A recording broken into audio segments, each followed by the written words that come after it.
But first huge news that we have to talk about is Spider-Man deal. Oh my gosh, yeah. This is, of course, with the Marvel Cinematic Universe. Spider-Man, Sony, and Disney Marvel came to a really kosher-friendly agreement. Like, kind of blew my mind. Yeah, like, wow, these mega corporations seem to be acting really cool together about this. Wow. Yeah, it's a very strange deal how it went down because Sony for so long was so hesitant to give up its rights to Spider-Man because it was so just profitable to them. Yeah. Well, Spider-Man is huge worldwide. Like, I think I could be wrong about this. So, full disclosure, I'm in no way an expert in anything. So, like, 50% of what's spewing out of here might be total garbage. All right, so fact check it yourself. But I think that Spider-Man might be like the most profitable franchise character in history, like even more than Batman. I was looking at a graph of something even last year, and I was blown away by the worldwide statistics. But I think that's combining, of course, like video games. Yes. And of course, all the movies. Yeah, the only facts I have on that is movie-related, and Spider-Man is the second most profitable, highest-grossing superhero movie franchise. That's right behind Batman, but that's ahead of things like Avengers, Iron Man, Superman, all those that have these huge followings. It's Spider-Man that tops it. And, I mean, granted, there's more Spider-Man movies. Yeah, well, there's a lot of Batman movies out there. Yeah, there's a lot of Batman. I think one follows the other. They're all profitable, so they keep making more. Well, sure. Yeah, I think this is a great move for both companies involved. I mean, it's definitely what the fans want. Yes, the fans have been wanting this for a very long time. Yeah, and it's good to have, Marvel have a better hand in, like, essentially their number one character. I would say in the past year, 100% their number one character. Oh, yeah, definitely. I mean, Spider-Man is the driving force of Marvel Comics as far as sales and everything for that's concerned. So just a huge factor. And, always kind of felt cheated because a lot of the stuff that we've seen in the Marvel Universe so far has happened in New York. Like, even just a background shot would have been great, It would have been fun. So I'm real excited to see what they're going to be doing. I think there's definitely going to be a cameo coming up in the trailers, Yes, in the trailers. The first cinematic appearance of Spider-Man will be in 2016's Civil War. Is that confirmed? That is confirmed. Okay, yeah, because that totally makes sense. Especially with how big of a character he was in the comic. Yeah, which I recommend reading. It's a good read. It kind of takes the superhero level to, like, race relations. Yeah, it's very... It's a very divisive kind of book in terms of Iron Man was the bad guy, quote unquote.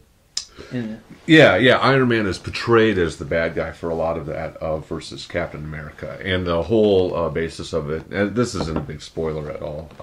How old is the comic? Yeah, I know, right?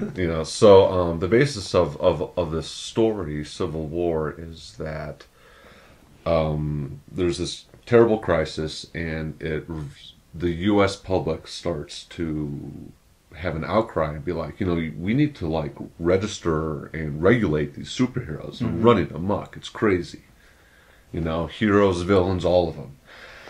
And some people who want to protect their secret identities and whatnot are really against this. And this includes Captain America at the forefront of, like, we shouldn't change this at all, and then Spider-Man is on his deal because he doesn't want to let the world know that it's Peter Parker. Iron Man is on the flip side of that, where he supports the U.S. government and comes out as Tony Stark, I believe. In that series in the Marvel Universe. So yeah, it was a very kind of reverse as how most people thought it would go, because Cap is usually portrayed as the very pro-government guy where maybe all their decisions don't make sense at the time, but they're still the government, they're still kind of our boss, like we need to do what they say. Yeah. Whereas Tony Stark's more of the rebel character. He says, yeah, I do what I want, I'm Tony Stark.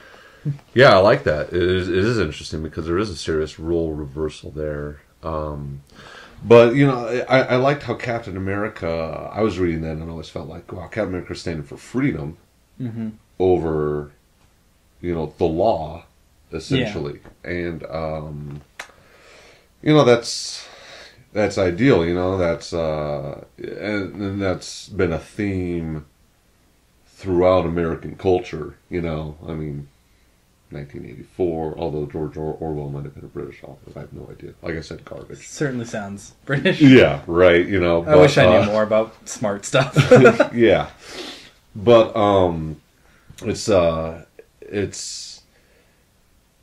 it's prevalent today still, that argument of what's, you know, freedom over your rights. You know, have one or the other, you know, kind of a thing. Or no, it's safety and freedom. I'm sorry, safety and freedom. Yeah, pick one, you know, kind of a deal.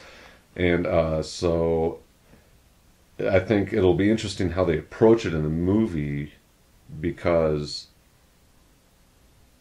Iron Man's already been outed in the Marvel cinematic universe. Almost the first thing that happened. Right, yeah. So it'll be... I wonder how they're going to shift those motivations and what they're going to change about what the incident is that starts everything and all that, you know. I feel like they could just go off of what already happened in Avengers. Oh, I guess that's totally right. Destruction of New York. Or even in like Captain America too, you know. Yeah, there's a lot of stuff. There's a lot of stuff that got destroyed, like right over DC. You know, you're like, oh my gosh. Yeah, I don't think they really need to set anything else up. I think they can just go with what fair. They have. Yeah, that's very fair. Yeah. Which is good. I don't think they have to stick to canon. But going back to the original talk about this, Spider-Man is a pivotal role in this, and I don't want to spoil that at all. I want you guys to go out and read the comic or wait for the movie. Read more books. Read more books, yeah. But I'm really glad that they're not going to have to replace that character with someone else. Because I was racking my brain, like, who's gonna fill Spidey's role? You know, that's pretty unique. I feel like that's the major driving force that got this deal done, is they wanted Spider-Man in Civil War.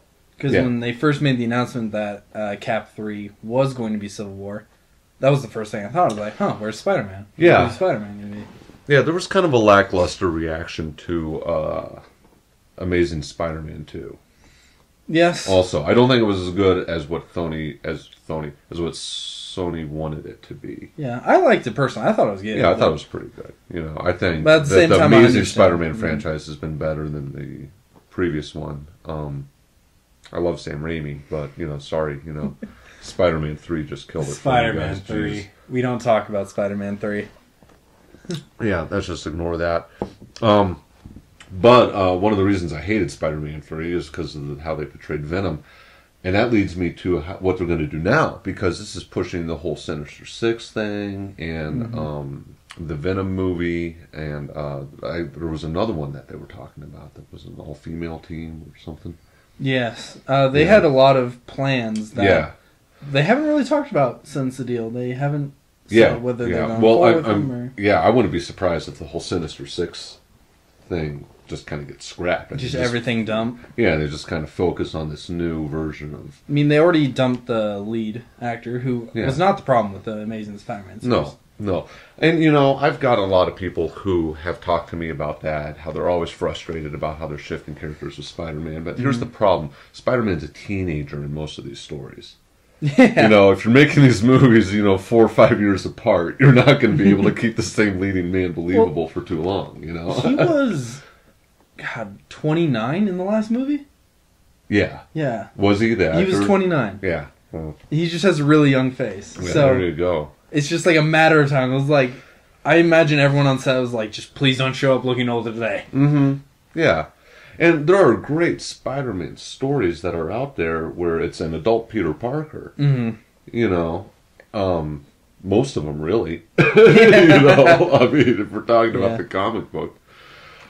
And so I guess the problem is really they haven't been able to keep a franchise that has stuck recently. So hopefully this one will tie in, and we're going to be able to see Peter Parker grow. Yeah. If they go with Peter Parker, which I assume they will. I assume they have to with Civil War. But Spider-Man is getting his own movie in 2017 that will be directed and led by Sony, but will have a collaboration from Marvel. Okay, yeah, that's right. And that's the one where things could get interesting. Okay. Because they have just said it's going to be a Spider-Man movie, and as the internet always does with the new casting decisions in the recent years, they've come up with Donald Glover for Spider-Man. And yeah, that's right. I was watching his stand-up not too long ago. He was talking about how the internet blew up about that. Yeah, and Donald Glover for Spider-Man obviously leads to Spider-Man as Miles Morales. Oh, yeah, yeah.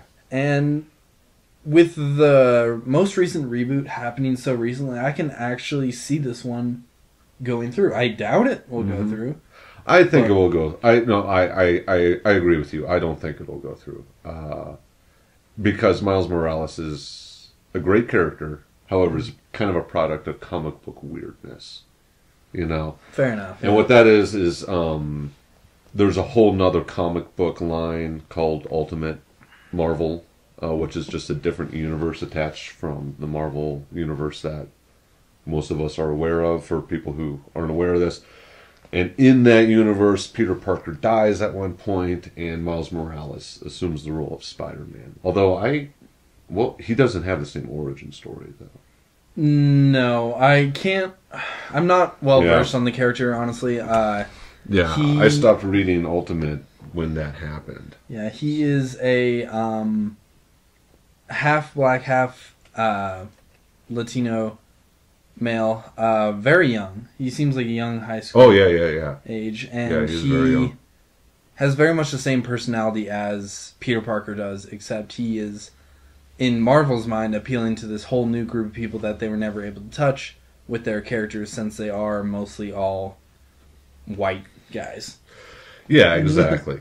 Yeah, it was good to put, especially a strong character, a strong lead title. And one that is going through the same trials and tribulations that like every teenager goes through. Yes. I was going to say teenage guy, but it's really every teenager. Yeah. So it's really appealing, and it's smart that they did it with a guy who's of mixed race in America. Yeah. Marvel's really smart about that overall, actually. They're much more sensitive about who their audience and their demographic not only is, but could be. Yes. Though they are pushing back Black Panther for the Spider-Man movie. I will say that. Well, they're also pushing back Thor, aren't they? They are. Okay, yeah, so... But who watched Thor 2? Thor 2 wasn't terrible. I just watched it again not too long ago, actually. As a result of too much craft beer. And it was better the second time, now that you knew what was coming. Yeah. I should say, yeah. It was more entertaining the second time, yeah. I don't know. You think, because Ragnarok's coming up, of course, yeah. I wonder if Loki's going to have a prominent role before that. He is on the throne of Asgard, so it's hard to work around him at this point. Yeah. He is a fan favorite, though. Yeah. Tom Hiddleston and all that.